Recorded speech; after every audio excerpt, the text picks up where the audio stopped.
The year was 1949. China's population was 550 million, and the Communist Party under Mao had just seized control, bringing a sudden host of vast and dramatic changes. In order to increase productivity, large families and more children were strongly encouraged. In this new age of modernization, China's numbers increased by a colossal 71% to 940 million, with no sign of letting up.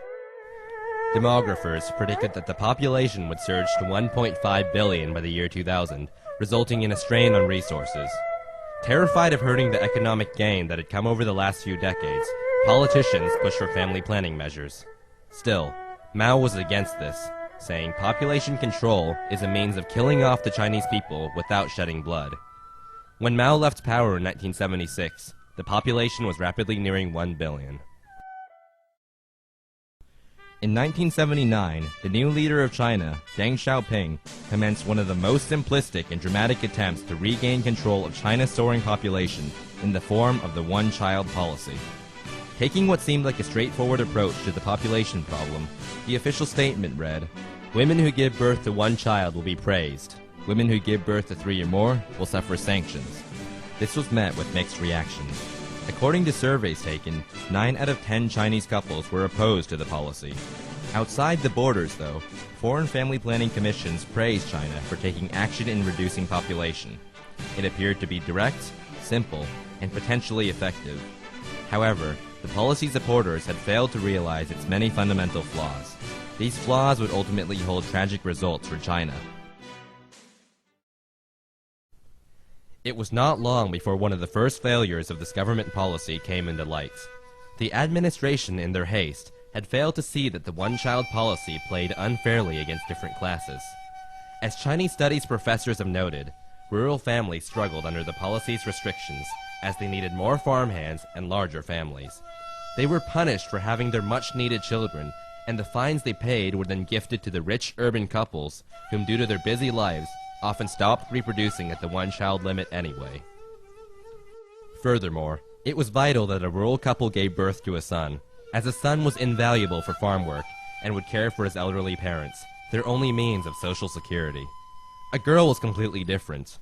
Upon marriage, she would become a part of her husband's family and would never return to help her parents in old age. Limited to only one child, a girl would spell disaster for a rural family. Tragically, the government had overlooked how desperate rural couples could be for a boy, and what this meant for girls. After a few years, the policy's problems became evident, but were ignored. Facing increasing pressure, officials began resorting to new strategies to meet strict birth quotas. A rushed statement was released, mandating cadres to carry out any policy advantageous to the one-child policy. Many of these policies were efficient, but devastatingly brutal. One of the most crude and widely employed tactics used by officials, forced abortions were tragically employed on a massive scale to quickly cap population growth. No one was free from the clutches of abortion. Under the euphemism of technical measures, doctors rarely hesitated to abort. It was widely known that a woman facing imminent labor could still be forced into a last-minute abortion. There was little hope for those who attempted to resist. In 1982, the policy's coercion peaked, and officials frantic to meet the party quotas and policy requirements resorted to brute force. Resisting women were thrown in cells, pressured, and often tortured until they surrendered to a heartbreaking abortion.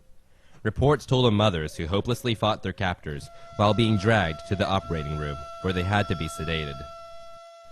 Tragically, the abortion was only the beginning.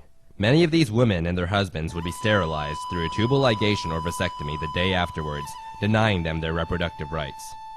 Government records show that within the year 1983 alone, China carried out an estimated 16 million abortions, or 44,000 abortions a day, for every day of the year.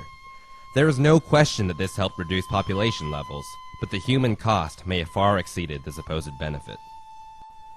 Never officially acknowledged by the government, infanticide was one of the most grisly strategies used as a last resort to keep numbers within quotas.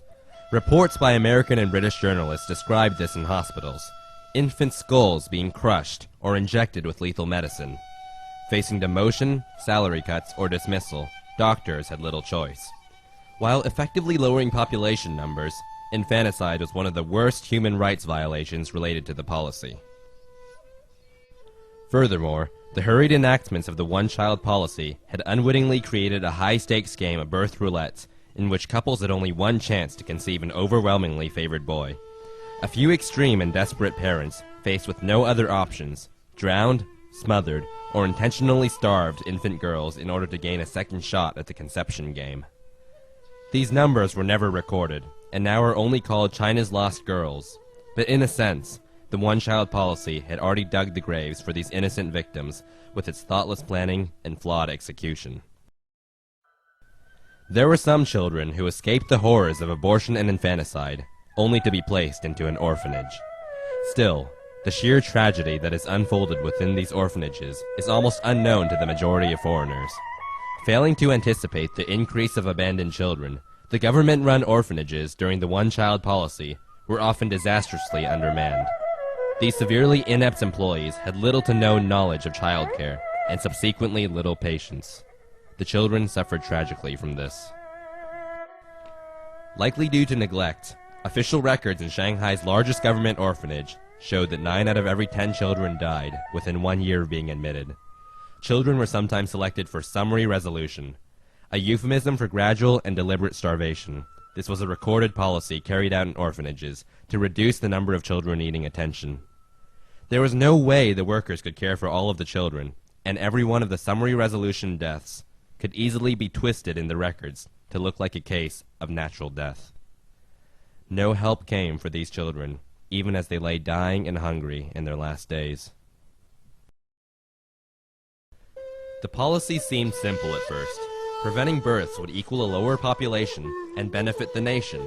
However, the formula was much more complex in reality, and today, the social costs of this flawed policy are revealing themselves to the world.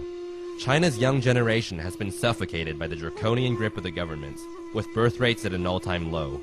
Projections show that there will not be nearly enough young workers to support the economy and growing elderly population, potentially causing major problems and canceling any economic benefit from lowering the population.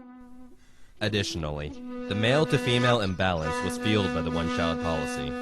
Limited to one child, traditional Chinese sexism soon escalated out of control and caused an extreme bias against girls.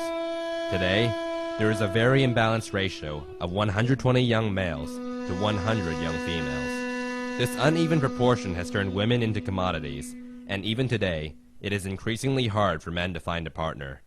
As a result, women are being forced into marriages and even prostitution. Kidnappings are common. In the end, the one-child policy met its target, if numbers were all that mattered. Many are still supporters of the policy, quoting the triumphant population decreases. And by all accounts, China has triumphed on the graphs. Beijing reports that the one-child policy has prevented 400 million additional births, all of which allegedly would have posed a monumental burden on the nation.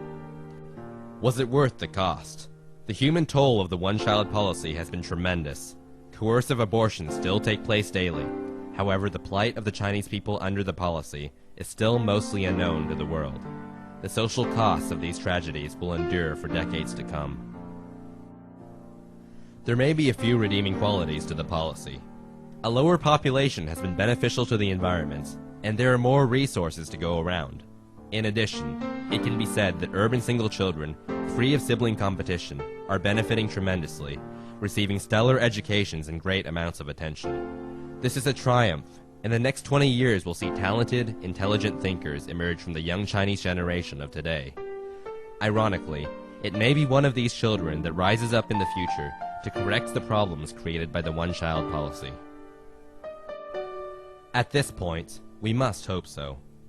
In spite of the fact that the Chinese government's one-child policy has seen triumph in the most dramatic reduction of birth rates worldwide, the cost to the Chinese people has far exceeded the gains. With its poor planning, tragic disregard for basic rights, and unforeseen social problems, the one-child policy proves that such simple approaches to the population can never work.